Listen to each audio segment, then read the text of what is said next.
Doctor Anil Chandra जी, आपका health जागरण में बहुत बहुत स्वागत है। मैं doctor Anil Chandra, dean faculty of dental sciences, king George medical university, Lucknow. Thank you. ये बताइए सर, शहरी क्षेत्रों में डेंटल कैरीज के मरीज़ ज़्यादा आ रहे हैं, इसकी वजह क्या है? इसकी मुख्य वजह हमारा खान पान में बदलाव, जो अभी ग्रामीण क्षेत्र में उतना नहीं हुआ है जितना शहरी क्षेत्रों में हो गया है।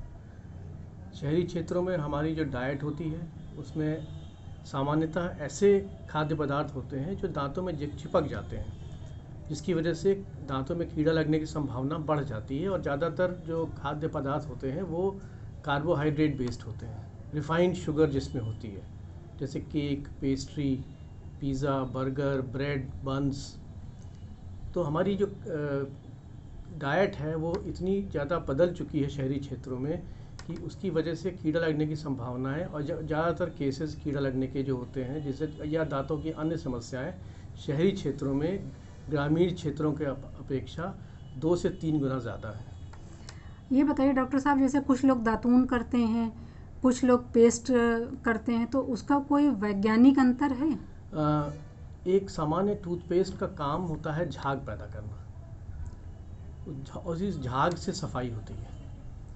और जो हमारे प्राकृतिक हैं तरीके हैं, जैसे दातून वगैरह हैं, इनमें कुछ जैसे नीम होता है, नीम के दातून होते हैं, इसमें कुछ एंटी माइक्रोबियल, जिससे कीटाणु मारने की क्षमता होती है। तो ये ज़्यादा प्रभावकारी होते हैं, लेकिन चूंकि शहरी क्षेत्रों में ये मिलते नहीं हैं या कम उपलब्ध होते हैं, इसीलिए शहरी क्षेत्रों में टूथपेस्ट, विभिन्न प्रकार के टूथपेस्ट और टूथब्रश का चलन ज़्यादा बढ़ गया है।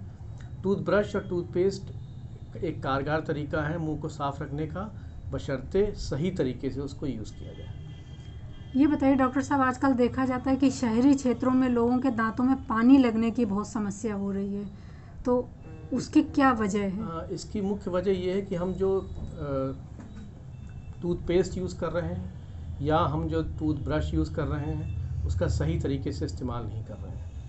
टूथब्रश अलग अलग कैटेगरीज़ के होते हैं, जैसे सॉफ्ट, मीडियम, हार्ड। हम लोग आमतौर पर देखते नहीं कि कौन सा टूथब्रश हम यूज़ कर रहे हैं, और अक्सर हम हार्ड टूथब्रश यूज़ करते हैं। उससे दांतों की जो ऊपरी सतह है, इनामिल, वो जल्दी घिस जाती है। ये चीज़ जब आप दातून करते हैं तब उसकी समस्या नहीं आती है, लेकिन जब ये हम हार्ड ब्रश यूज़ करते हैं तो इससे दांतों की ऊपरी सतह हट जाती है, इनामिल हट जाता है, तो दांतों में सेंसिटिविटी आ जाती है, जिसे दांतों में झंझनाहट कहते हैं।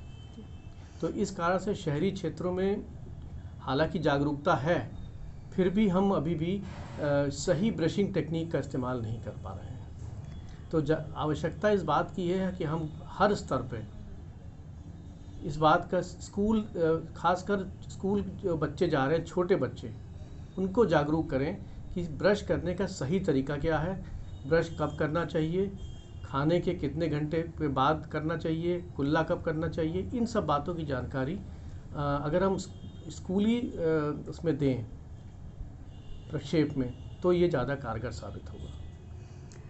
अच्छा, इन सब चीज़ों से निवारण के लिए जो विज्ञापन वगैरह भी आ रहे हैं दवाइयों के या टूथपेस्ट के, वो कितने कारगर हैं?